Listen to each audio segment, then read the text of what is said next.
అంత ఆందోళన చేస్తున్నారు. దాదాపు రాష్ట్ర వ్యాప్తంగా 2.5 లక్షల మంది వాలంటీర్లు ఉన్నారు. వీళ్ళంతా ఇంటింటికి తిరిగి ప్రభుత్వ సంక్షేమ పథకాలను ప్రజలకు అందించిన పరిస్థితి.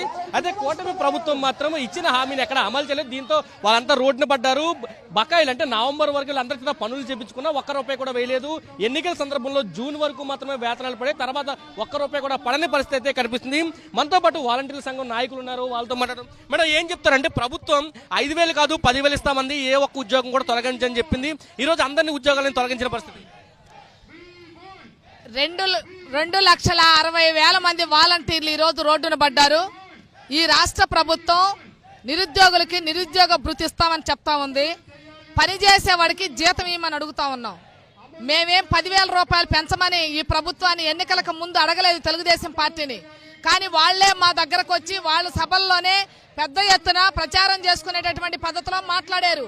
వాలంటీర్లందరికీ మేము వస్తే ₹10,000 పెంచుతాం, ₹5,000 ఏం వచ్చిద్దని మాట్లాడారు. అసలు ఇప్పుడు వాలంటీర్ల వ్యవస్థే లేదని చెప్తా ఉన్నారు. అందుకనే మేము ఈ రోజు ఆందోళన చేస్తా ఉన్నాం. ప్రభుత్వం ఇప్పటికైనా ఆలోచించాలి. కొత్త నిరుద్యోగాన్ని సృష్టించే పని మీరు చెయ్యొద్దు. ఆల్రెడీ ఉన్న నిరుద్యోగంతోనే రాష్ట్రం అల్లాడుతా ఉంది. ఇతర రాష్ట్రాలకు ఇతర దేశాలకు పని కోసం వలసలు వెళ్లేటటువంటిది పెరిగింది. వాలంటీర్లని మరలా మీరు 2,60,60,000 మందిని ఉపాధి లేకుండా చేసే పని చెయ్యొద్దు. వీళ్ళందరినీ తిరిగి కొనసాగించాలనే డిమాండ్ మీద ఈరోజు మేము రాష్ట్ర ధర్నాని CIT ఆధ్వర్యంలో నిర్వహిస్తా ఉన్నాం.